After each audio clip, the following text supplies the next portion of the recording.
नमस्कार दोस्तों इसके पहले की वीडियो में मैंने आपको 18वें बेताल की कहानी सुनाई थी। आज उसके आगे की कहानी लेकर आया हूँ। यशोधन और बलधर में कौन अधिक चरित्रवान? कहानी का सही उत्तर राजा विक्रम से प्राप्त कर बेताल पुनः उड़ गया। राजा विक्रमादित्य ने शिंशपावृक्ष से फिर बेताल को उतारा और उसे अपने कंधे पर डालकर चल पड़ा। चलते हुए बेताल ने पुनः कहा, राजन सुनो, मैं तुम्हें इस बार यह मनोहर कथा सुनाता हूँ। बहुत पहले वक्रोलस नाम का एक नगर था, जहाँ इंद्र के समान एक राजा राज्य करता था। उसका नाम था सूर्यप्रभ। राजा सूर्यप्रभ हर प्रकार से सुखी था, किंतु उसे एक ही दुख था कि बहुत सी रानियों के होते हुए भी उसे कोई संतान नहीं हुई थी। उस समय ताम्रलिप्ति नाम की एक महानगरी में धनपाल नाम का एक महाजन सेठ रहता था, जो उस क्षेत्र के सभी धनवानों में अग्रणी था। उसकी इकलौती पुत्री का नाम धनवती था। वह इतनी सुंदर थी कि उसे देखकर किसी अप्सरा का भ्रम होता था। जब वह कन्या युवती हुई तब महाजन की मृत्यु हो गई। राजा का सहारा पाकर महाजन के संबंधियों ने उसका सारा धन हड़प लिया। महाजन की पत्नी हिरण्यवती किसी प्रकार अपने रत्न एवं आभूषणों को छिपाकर अपनी पुत्री सहित अपने संबंधियों के डर से वहां से भाग निकली। उसके हृदय में दुख का अंधेरा घिरा हुआ था। अपनी पुत्री का हाथ थामे वह बड़ी कठिनाई से नगर से बाहर निकली। संयोगवश अंधकार में जाती हुई हिरण्यवती ने दिख न पाने के कारण सूली पर चढ़ाए गए एक चोर को अपने कंधे से धक्का दे दिया। वह चोर जीवित था। उसके कंधे के धक्के से वह तिलमिला उठा और कराहकर कह उठा, हाय, मेरे कटे हुए जख्मों पर कौन नमक छिड़क रहा है? इस पर उस महाजन की स्त्री ने क्षमायाचना करते हुए उस चोर से पूछा, श्रीमंत आप कौन हैं? तब उस चोर ने उत्तर दिया, मैं एक कुख्यात चोर हूँ। चोरी करने के कारण मुझे सूली पर चढ़ाए जाने का दंड मिला है। लेकिन आर्या, आप बतलाएं कि आप कौन हैं और इस अंधकार में भटकती हुई कहाँ जा रही हैं? चोर के पूछने पर महाजन की पत्नी उसे अपना परिचय देने लगी। तभी चंद्रदेव निकल आए और उनके प्रकाश में सारा क्षेत्र आलोकित हो गया। तब चोर ने देख लिया कि उस स्त्री के साथ चंद्रमा के मुख के समान एक कन्या भी वहां मौजूद थी। यह देखकर उसने उसकी माता से प्रार्थना की, आर्ये, तुम मेरी एक प्रार्थना सुनो। मैं तुम्हें 1000 स्वर्ण मुद्राएं दूंगा। तुम अपनी कन्या मुझे दे दो। यह सुनकर धनवती की माता हंसी और चोर से पूछा, तुम तो मरने वाले हो, सूली पर टंगे हुए तुम्हें मरने में विलंब नहीं होगा, फिर क्यों मेरी कन्या का हाथ मांगना चाहते हो? इस पर उस चोर ने कहा, यह सत्य है कि मेरी आयु समाप्त हो गई है, पर मैं पुत्रहीन हूँ। शास्त्रों में लिखा है कि पुत्रहीन व्यक्ति की सद्गति नहीं होती। अतः यह यदि मेरी आज्ञा से किसी और के द्वारा पुत्र पैदा करेगी तो वह मेरा क्षेत्रज पुत्र होगा।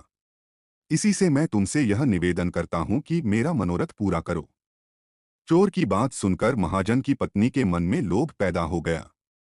उसने चोर की बात स्वीकार कर ली। तब वह महाजन की पत्नी कहीं से जल ले आई और यह कहकर उसने उस जल को चोर के हाथों पर डाल दिया कि मैं अपनी यह कुंवारी कन्या तुम्हें देती हूँ। तब उस चोर ने उस कन्या को अपना क्षेत्रज पुत्र उत्पन्न करने का आदेश दिया और अपनी सास से बोला, सामने उस बरगद के विशाल वृक्ष को देखो।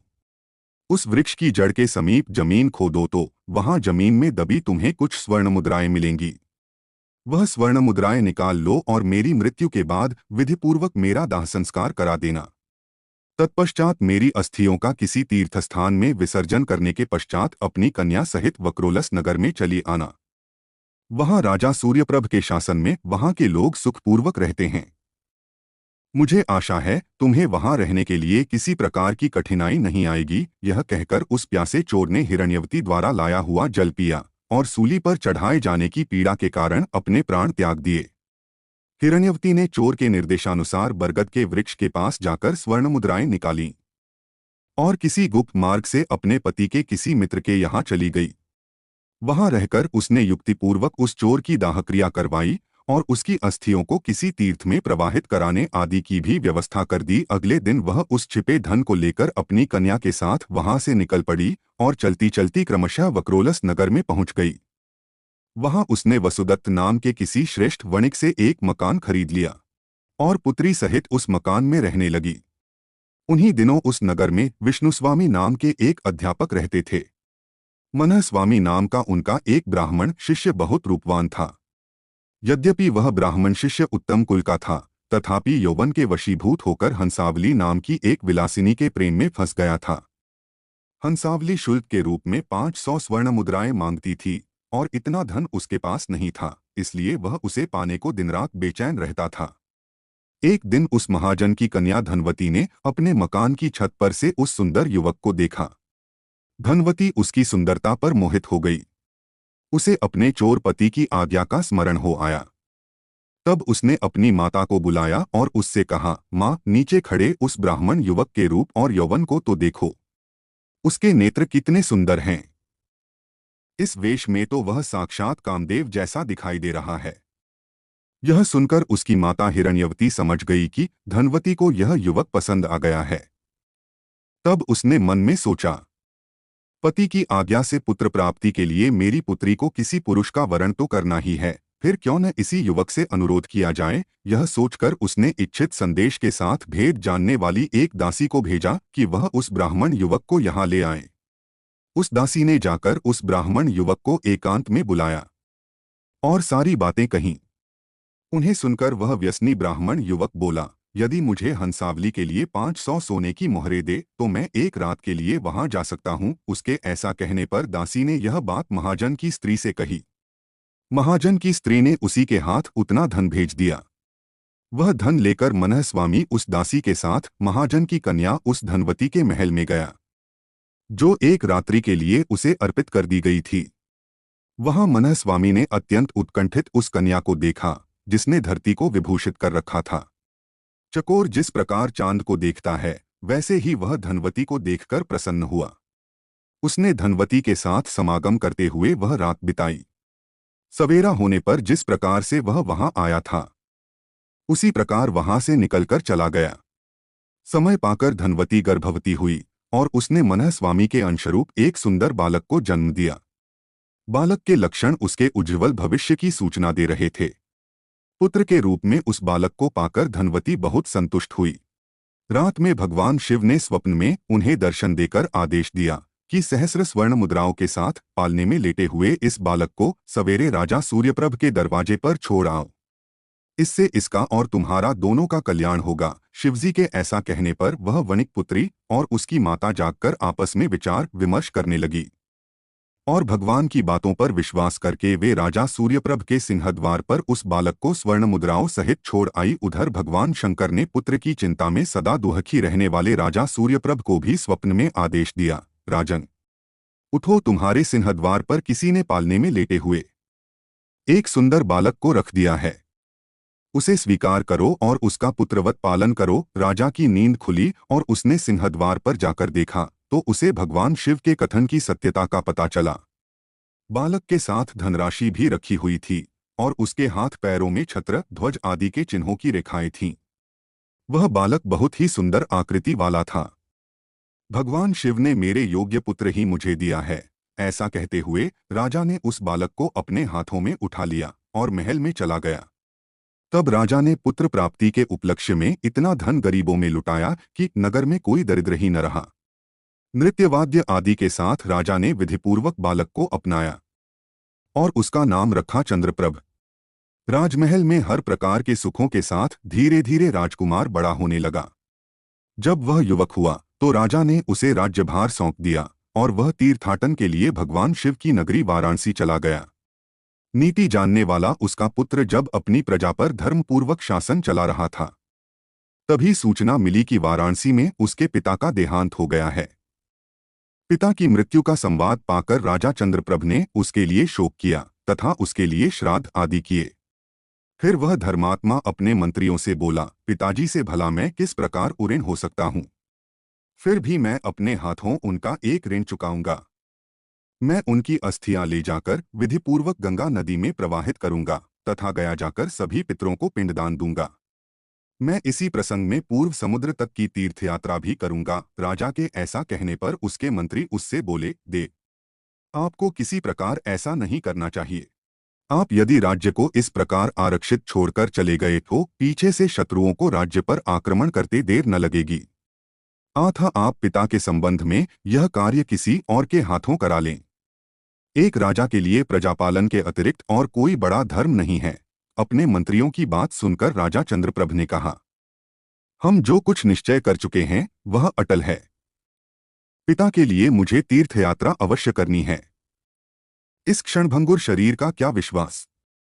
पता नहीं कब पूज्य पिताजी की तरह मेरा साथ छोड़ दे। आथ मेरा आदेश है कि जब तक मैं इस तीर्थयात्रा से वापस न लौट आऊं, मेरे स्थान पर तुम लोग मेरे राज्य की रक्षा करोगे।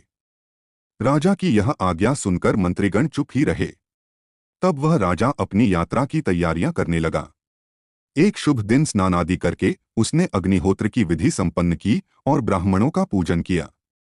फिर शांत वेश धारण करके जुटे हुए रथ में बैठकर उसने नगर से प्रस्थान किया। जो सामंत, राजपुत्र, नगरवासी तथा ग्रामीण आदि राजा को छोड़ने सीमांत तक आए थे, उनकी इच्छा न होने पर भी राजा चंद्रप्रभ ने बड़ी कठिनता से उन्हें समझा बुझाकर वापस लौटा दिया और मंत्रियों को राज्य शासन का भार सौंपकर वाहनों पर आरूढ़ ब्राह्मणों तथा पुरोहितों के साथ वे आगे बढ़े। विचित्र प्रकार के वेशों और भाषाओं को देख सुनकर प्रसन्न होते तथा अनेक प्रकार के देशों को देखते हुए वे सब क्रमशः गंगा के तट पर जा पहुंचे। राजा ने उस गंगा नदी को देखा जिसमें जल कल्लोल से बनने वाली लहरियां प्राणियों के स्वर्गारोहण के लिए बनाई जा रही सीढ़ियों के समान जान पड़ती थीं। राजा ने रथ से उतरकर विधिपूर्वक पतित पावनी गंगा में स्नान किया और राजा सूर्यप्रभ की अस्थियां उसमें दान देकर और श्राद्धादि संपन्न करके वह फिर रथ पर सवार होकर चल पड़ा और क्रमशः ऋषियों मुनियों से वंदित प्रयाग में जा पहुंचा। राजा ने वहां उपवास रखकर स्नान, दान, श्राद्ध आदि सभी उत्तम क्रियाएं संपन्न की और उसके बाद वाराणसी गया। वाराणसी में 3 दिन रुककर विधिपूर्वक सभी धार्मिक क्रियाएं संपन्न करके राजा गयाशिर नामक स्थान पर पहुंचा। वहां राजा ने पर्याप्त दक्षिणा के साथ विधिपूर्वक श्राद्ध किया और फिर धर्मारण्य चला गया। गयाकूप में जब वह पिंड देने लगा तो उस पिंड को लेने के लिए उस कुएं के भीतर से मनुष्य के 3 हाथ ऊपर निकले। यह देखकर राजा घबरा गया कि यह क्या बात है। उसने अपने ब्राह्मणों से पूछा, इनमें से किस हाथ में मैं पिंड दूं? तब उन ब्राह्मणों ने राजा से कहा, राजन, इनमें से एक हाथ तो निश्चित ही किसी चोर का है, क्योंकि लोहे की हथकड़ी पड़ी रहने का निशान उसकी कलाई में स्पष्ट दृष्टिगोचर हो रहा है। दूसरा हाथ किसी ब्राह्मण का है, क्योंकि उसमें पवित्री पड़ी हुई है। तीसरा उत्तम हाथ लक्षणों वाले किसी राजा का है, क्योंकि उसकी उंगलियों में बहुमूल्य रत्नों से जड़ी कई अंगूठियां पड़ी हैं। आठ हम लोग यह समझ पाने में असमर्थ हैं कि आपको पिंडदान इन तीनों हाथों में से किस हाथ में दिलाएं। ब्राह्मणों के ऐसा कहने पर राजा अनिश्चय में घिर गया और कोई फैसला न कर सका। राजा विक्रमादित्य के कंधे पर बैठा बेताल इतनी कथा सुनाकर राजा से बोला, राजन, वे ब्राह्मण और राजा चंद्रप्रभ पिंडदान देने के विषय में कोई निर्णय हुए भी तो वो किसको दान देंगे?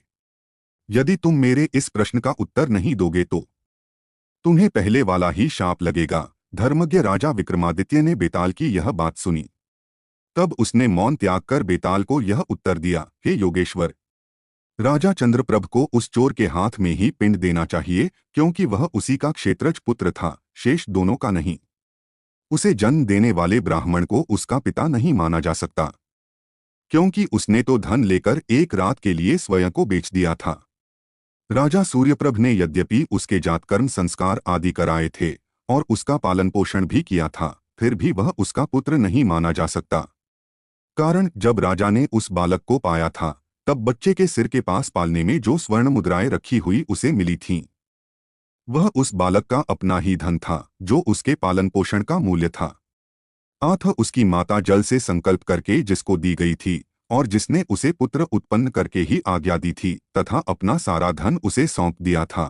राजा चंद्रप्रभ उस चोर का ही क्षेत्रज पुत्र था। मेरे विचार से चंद्रप्रभ का उसी के हाथ में पिंड देना उचित था। राजा के इस सटीक उत्तर से बेताल संतुष्ट हो गया और पहले की भांति उसके कंधे से उतरकर पुनः उसी शिंशपा वृक्ष की ओर उड़ गया, जहां से राजा विक्रम उसे लाया था। राजा विक्रमादित्य भी पहले की भांति उसे वापस लाने के लिए उसी स्थान की ओर चल पड़ा। दोस्तों, आपको यह 19वें बेताल की कहानी कैसी लगी? कृपया हमें नीचे दिए गए कमेंट बॉक्स में कमेंट करके बताएं। और ऐसे ही मनोरंजक कहानियां सुनने के लिए हमारे चैनल को सब्सक्राइब करें। अगर आपको यह कहानी पसंद आई हो तो अपने दोस्तों के साथ अवश्य शेयर करें। धन्यवाद।